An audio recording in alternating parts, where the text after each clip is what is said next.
Hi everyone. So last Friday we started with motivation hacks, some simple life hacks to help you get back on track because it's February, and by February about 80% of people have completely dropped whatever New Year's resolution they've started. So hopefully you're not one of those people, but if you are, let's talk about ways to get your motivation back and why you get off track to begin with. Why do you lose your motivation? So we talked about that last week, and we talked about it from a 4-circle approach like we do with most things at Amen Clinics. So biological, psychological, social, and spiritual. So if you missed that live chat, you can catch that as a video. Go back and see that from last week. The 4-circle approach to just about everything we do. We also write about this extensively in the Brain Warriors Way that my husband and I wrote together. We talk about it as mastery over your brain and body and your life. And mastery represents, those 4 circles are included. It's mindset, assessment, sustenance, which is your food, training, which is your habits, your daily habits, essence, which is what is your purpose? Why are you on the planet? Turning your pain into purpose. Responsibility, because basically it's not just about you. So, why does it matter? And years long. So this is not about a 2-week approach. So we talk about that extensively in the Brain Warriors Way, and we talk about how to get back on track. Why do you lose your motivation? What can you do about it? And there's a lot of words you can use for motivation. We'll use motivation for purposes of this. So we're going to finish, like I said, go back and watch that one if you want to get that basis of what we talked about with the 4 circles. For this one, where I left off was saying that we were going to answer the questions that people sent in. And here was one we left off with, how can I become a morning person? So that's interesting. What I'm taking away from that in the context of motivation is they're having trouble getting out of bed in the morning. Okay, so they don't like to get out of bed in the morning, which means they're feeling like it's related to motivation. It may or may not be. Okay, so let's look at it though. If you want to be a morning person and you're not, but you tend to have more energy at night, I mean, those are 2 different things. Is it because you're not motivated, or is it because you have more energy at night? Those are 2 different things. Many people have their motivation and their inspiration at night, and that's okay. I'm with my daughter up in LA right now. She does music and acting, and it's hilarious hearing the stories from her music coach. These people start working at 8 o'clock at night and they finish at like 3. Okay, that would make me crazy, but that's the norm, and that's okay. So if that is what they do and that's how they function and it works for them and they're actually functional, then that's not a problem. But if you're not functional doing that, then that's a whole different thing. If what I'm hearing in this question is, I'm not a morning person, but I need to be, and I just can't get my rear out of bed, then that's a little bit different. But let's ask why. So if you don't have motivation at night and you don't have motivation in the morning to get out of bed, then that's a little bit different. And you have say a day job where you need to get out of bed. It could be something like, from that 4-circle approach, your biology. So we all have a natural circadian rhythm, right? So we have this rhythm that tells our body when to release melatonin at night. That melatonin, it's sort of a natural thing when it happens, but it can be manipulated by things like, say, your phone, like screens, by electronics, by forcing yourself to stay up too late over and over, by traveling, by not having a dark room. Lots of things can manipulate that melatonin, and over time your circadian rhythm will shift. Just like if, let's say, you move to the East Coast or you move to another country, your circadian rhythm would be completely whacked, but over time it would adjust. Okay, so that's why. Let's see. Open. What are these people? I'm not sure what you're saying.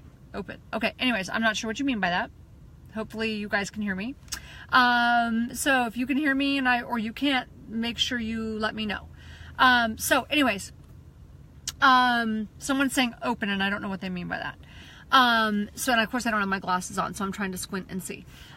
So anyways, your circadian rhythm would change and adjust. So you can adjust your circadian rhythm if you want to get up earlier.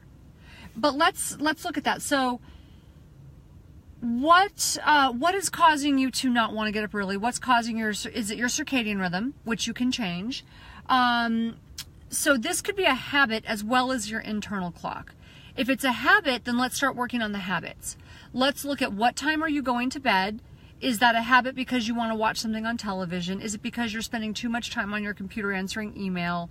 Whatever it is, shut your screens down earlier if you're wanting to go to bed, because those blue lights in your screen are actually, they're blocking the melatonin and making it harder for you to go to sleep. So shut your screens down.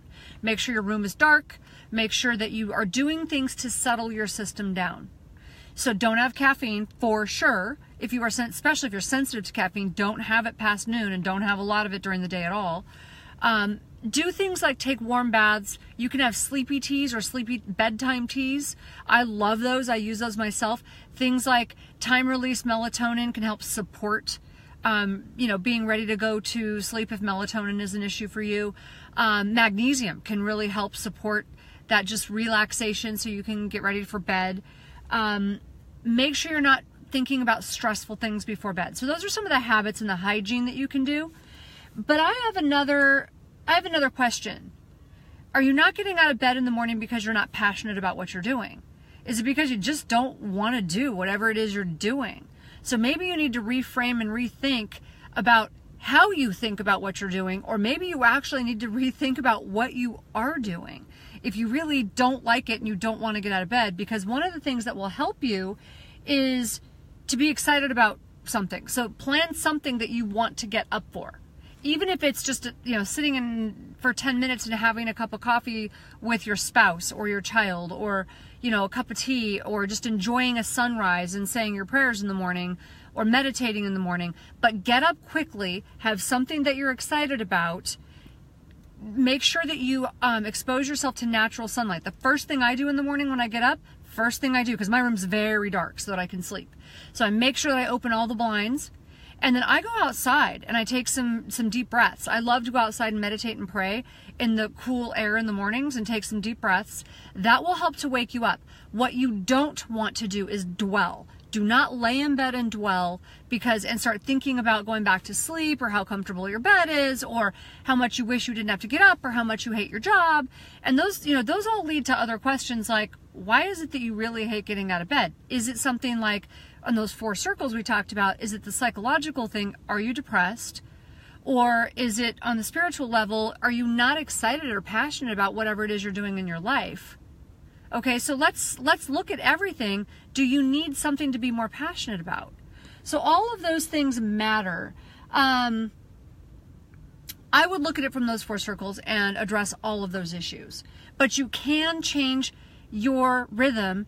And what you would want to do from a sleep hygiene standpoint, don't do it all at once. If you go to bed at 1 in the morning, but you want to start going to bed at 9 or 10 and waking up, 3 or 4 hours earlier than you do now and being wide awake, you're not going to be able to do it rapidly. Now, what I don't like people to do is still go to bed at midnight or 1 o'clock and wake up early and be tired. Depriving yourself of sleep is the worst thing you can do. You must sleep, especially if you want to become a morning person. You must sleep.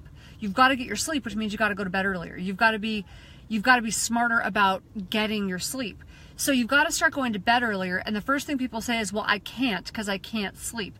Well, you can't if you do it all at once. But if you start doing the things I talked about and you do it slowly, so you just, like if you go to the East Coast, one of the best ways to beat jet lag, or you go out of the country. Let's just do more extreme. Let's say you're going somewhere that has a 9-hour time difference. What they suggest you do is that you start slowly, depending on which way you're going, changing your sleep habits, like say over a week, go to sleep, or over 2 weeks, go to sleep a half an hour earlier and wake up a half an hour earlier.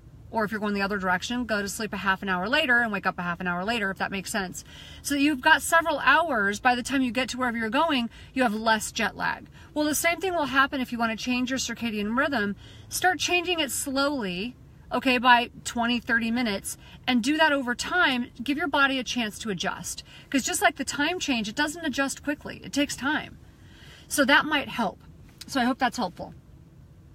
Let's see. The next question was, what's the habit requiring the least effort that makes the greatest difference? I'm assuming this means how can I get motivation the quickest without using a lot of effort? I think that's what that question means. That's different for everybody. For some people, exercise doesn't require a lot of effort, and that is definitely going to give them the most benefit. It's going to make the biggest difference. But I'm going to read this the way that it says, like I'm going to read it literally, and let's assume that the least amount of effort means like physically the least amount of effort. I am going to say meditation and sleep. Just like I just said, you must sleep if you want to be awake enough, alert enough, and have enough energy during the day to have the motivation to get done what you want to get done. So your sleep hygiene has got to be, it's critical. It's got to be good. And meditation. Meditation requires very little energy. It's very passive. But visualization, prayer, meditation, the studies are very clear. They will absolutely change your life. It activates the frontal lobes. And when we're talking about motivation, the frontal lobes are where it's at. Right? So if you've got ADD, that's what's hurting. That's where the problem is. That's what's causing you difficulty. Well, meditation and prayer actually help to activate that part of the brain that is the thoughtful part of the brain. That is the executive part of your brain that's going to help you get things done. In addition to activating that part of the brain, from that standpoint, visualization all in and of itself really helps you to get things done. It's magical. It's awesome. So strongly suggest that you, from a passive standpoint, sleep and meditate. And if focusing on and visualizing, getting up and exercising and eating right is what you can start with, then all of a sudden if you start doing those little things and taking some small baby steps, pretty soon you're going to start to really improve your day overall. Does that make sense? Then the next question, what are the 10 most motivating words I could use and say to myself every morning to get myself to exercise? That's different for everybody. So everybody's got their own language that makes sense to them. For some people, it's very soft and sweet and kind words. For other people, it's powerful words. I like powerful words. So what I recommend people do is they have a mantra. It's got to be a mantra that speaks to you. And you say it over and over and over, and you especially say it when you don't feel like it. And for me, like blasting rock music and saying my mantra really works. Like when I'm headed to karate, that's what I do. I love it. So one of the things I say, and I say it when I don't feel well or when I'm lacking motivation or when I'm tired, and I just say I'm a black belt. I am a warrior. And I used to do this when I was sick and I wasn't feeling well. And I would also tell myself, look, I am an example to my community. I'm a living example of health and fitness. Get up, get going. And so I would use words like that, but everybody's got their own language. Know your language and create a mantra and use it regularly. When I start saying things like, oh, I'm too tired today, I immediately flip it. I'm too tired not to get up and exercise. I'm too tired not to eat healthy today. And then I go get myself a green drink. I'm too busy not to exercise. I'm too busy not to get myself up and get going. So those are things that I do. I flip it and flip it fast so that I don't get stuck on dwelling on those negative things that I say. Let's see, the next question is, what's your best advice on keeping focused on what's important when distractions in our lives are constant? Distractions in our lives are constant for everybody. I mean, this is the age of like constant distractions. Let's just face it.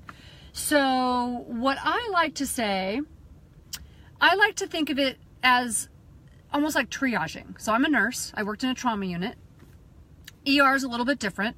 And so, but they do the same thing. They triage. It's like, what's important? What do I need to focus on that's the most important right now? So think of triage. And for us, it was like, you know, what do I have to do that's the most important? It's prioritizing what's the most important right now. And so it's the ABCs. For someone that works in a trauma unit, it's ABCs: airway, breathing, circulation. For a triage nurse, it's like, I'm going to focus on which patients are the most critical. Which ones do I focus on that I need the help right now? And that's what I also think about when it comes to distractions. So think of it as life and death. And oftentimes what we think is the most important is not the most important. And I've used this analogy before. But when you're in a trauma unit, especially when you're inexperienced and you don't know what you're doing and you don't want to look stupid, you start looking around for something to do. so that you don't look dumb and like a deer deer caught in the headlights. And I'd often see bloody rags on the floor or a mess, and I'd start wanting to clean that up. And thank God I had someone training me who was like, that's going to make you look like you don't know what you're doing. Focusing on bloody rags on the floor when there's a patient in the bed who can't breathe, that's the wrong priority. So what looks important usually isn't the thing that's the most important. So I really like that sign that you see sometimes.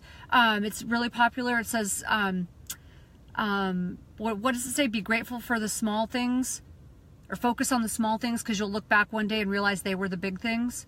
So I really like that. So for me, that's like spending time with my family, making sure that I'm focusing on those things that are really important, because I know I'm not going to look back one day and wish I had spent more time being busy, more time working. Well, I love the work I do that's purposeful, but the busy work part, I'm not going to wish that I had spent more time doing that.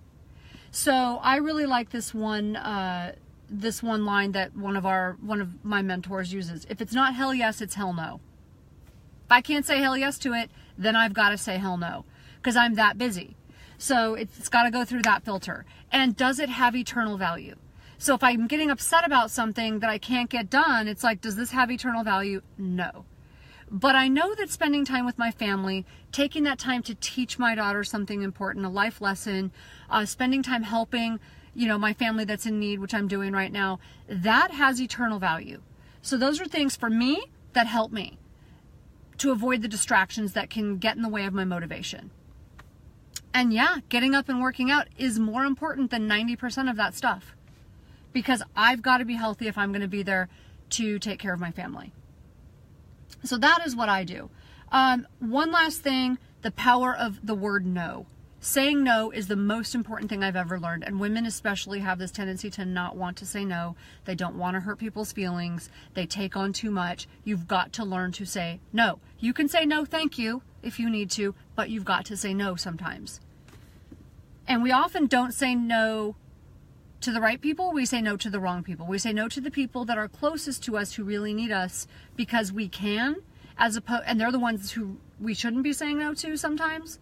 So start learning how to say no to people that you should say no to, as opposed to the people who really need you. And then the last question was, what are your thoughts on getting unstuck? So that one is interesting, getting unstuck. And I assume this means, how do I get my motivation back? I'm stuck. I'm not doing what I need to do. I'm assuming that's what that means. So first question I have with that, does your agenda match your purpose? Why are you stuck? Why are you stuck? Okay, so let's ask yourself, why are you stuck? And be honest. Are you congruent? Are your actions congruent with your purpose and what you're actually trying to get done? Or are you bored? I don't know. I don't know what's going on with you. Through the four circle lens, are you fatigued for some reason? Are you not sleeping well? I don't know what's happening. Are you bored? Are you depressed? Are you hanging out with the wrong group of friends? Like, is it your social circle that's the problem? Are you lacking passion? So figure out which one of those it is. Go back to the first video that I did last week. Look at that, and we discussed that in depth. Or The Brain Warrior's Way, if you have that book, we talk a lot about all of those things.